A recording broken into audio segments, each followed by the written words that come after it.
Okay, so this is the review for the Mondraker Crafty RR 2022. If we just go through some of the spec of the bike. So it comes with a really good spec. You've got Kashima Fox 38s, you've got Kashima Fox float shock, you've got Kashima Fox dropper post, all good stuff. You've got D-Max wheels, which in my opinion are absolutely fine. I know people have whinged about them in the past, but I've not had any issues with them at all. I think the spec of the bike is really good. You've got some plus points and some negatives with the bike as a whole. I've had it for about 3 months now. So the battery is not removable.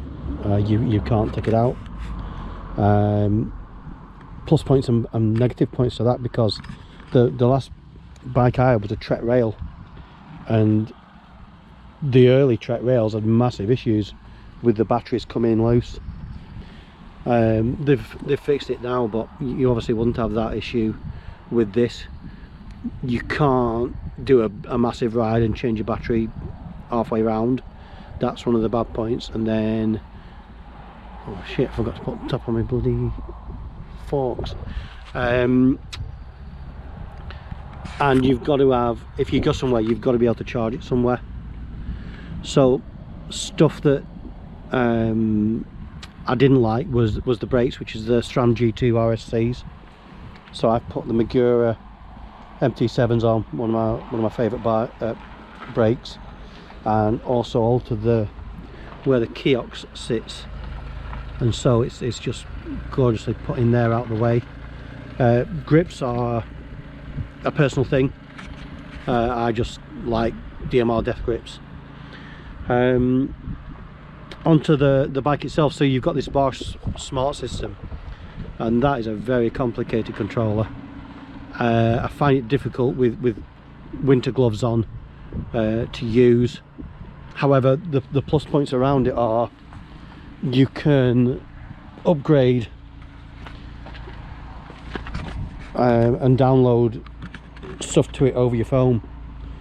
The negative points are you need 2 apps for it. So you need a flow app, which is this. Let me just turn the bike on. So this is the sequence the bike goes through. So that's coming on now, and you can see that that's connected to the phone, and you can alter all of your modes just by pressing that. It's a really good system. Then you've got the Mondraker app, which is this, and that, if I connect that now to my bike, you should see that this Mind system turns on, and that means that the bike will track my ride, load it to Strava automatically as an e-bike ride, and it'll also tell me how much suspension I've used. So if I go to my bike, so that is telling me what the settings are for my suspension. And you've got 3 different ones. You've got normal, I think, and then sort of sport, and then race. So I've tried it on the normal one. So we're going to go for a bit of a spin on it. The upgrades I've done, I've put a different bar on it. So I've put a nuke-proof 38mm rise. The bike comes with a 20mm. I've tried it 18mm higher than normal, and it's just too high. So if you get to a steep section, then the front end wanders a little bit. But with this 8mm higher, it's easier for me to place my front wheel when you want to get over a ditch, or when you're riding over a log. And so that seems to be a bit the sweet spot for me anyway.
So as for the bike itself, has anything gone wrong in the 3 months-ish that I've had it? Yeah, so the mind system worked for a few rides and then wouldn't work at all. So that went through warranty, and that's just been redone for me. They've put me some new bits on. Strangely enough, one of my good friends has got the mind system on his bike, and it was exactly the same. So that's had to go through warranty, and he's had his replaced. So this is the first ride out that I've done with the new mind system that's been fitted. And previously it would take an absolute age to try and sync it all, and since it's been put on, it's pretty instant. It's really good. So so we'll see, and that will tell you sort of how much time you spend in the air, even though you think it's a lot. It probably won't be unless you're a much better jumper than me. And it gives you all sorts of information how to set your bike up, and I'm just trying it for the first time in this sort of middle category, so I'll see what the suspension's like. In that, if I'm brutally honest, then it's sort of winter time in the UK, and it's difficult to get your speeds up. As you can see, the trails are just claggy and messy at the minute. As for the bike itself, obviously Mondraker's got this forward geometry malarkey, and the bike is big. It's a big bike.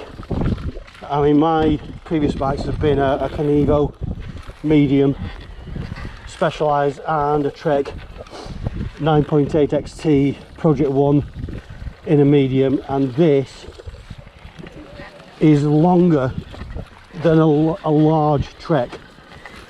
However, it rides very light, and it's very good at sort of going left right. I don't know what it is, it just turns very quickly. The downside is that it's never going to be nimble in the very slow corners. With a wheelbase that's that long, it just isn't, and unfortunately that's just a fact of life. I've gone for a medium in this, and I'm quite glad I did, if I'm honest. I'm glad it's I've got the size I have. Could I have gone for a smaller one?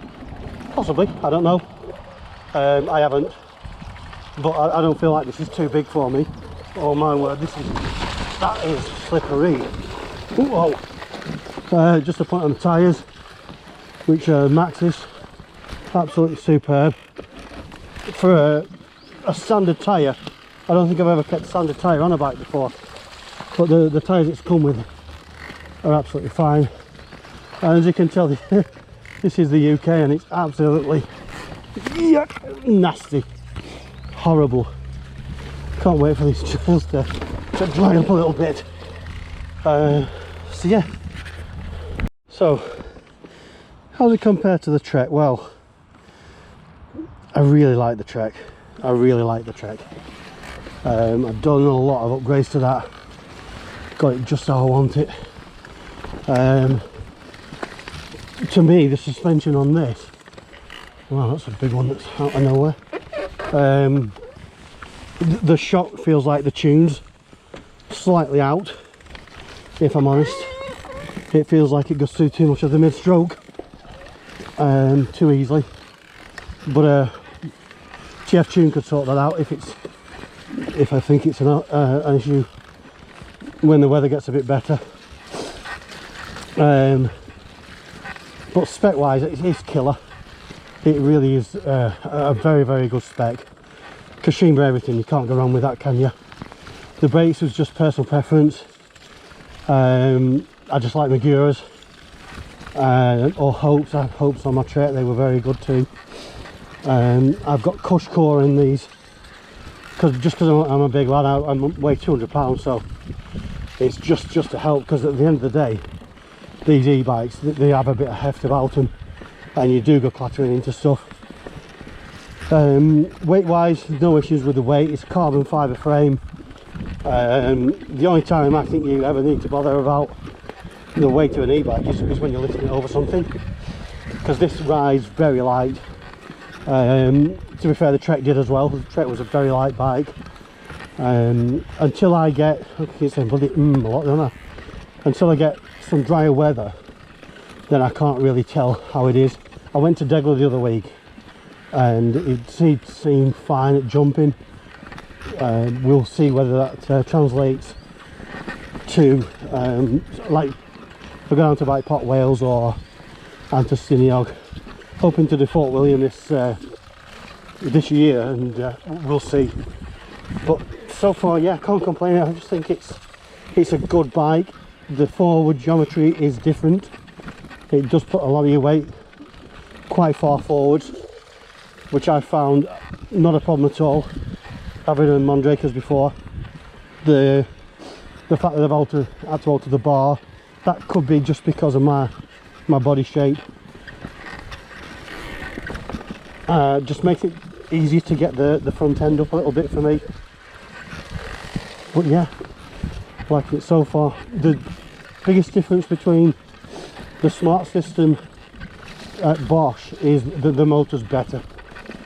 I don't know how to describe it. It is just better. It feels torquier, more powerful.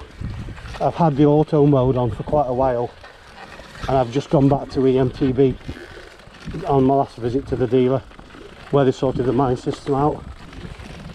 And the reason for that is not because I didn't like the auto, because I did, but because now with the new update you can alter all the EMTB or the Tour or the Eco, and because of that you can tailor make it. You can actually think, if you wanted to do something like the Mary Townley loop, which is a massive loop, you could just turn everything down and you'd be able to do it on this 750 watt. I don't think you'd have any issues at all. And then if you just want to go for a quick blast, you can turbo, if you see what I mean. You can just turn everything up.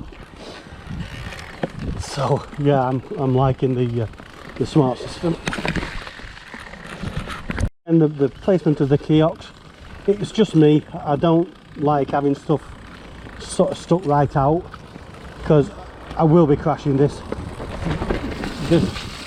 You know, if you just go through life and you never do, you're not using them bikes to the full, are you?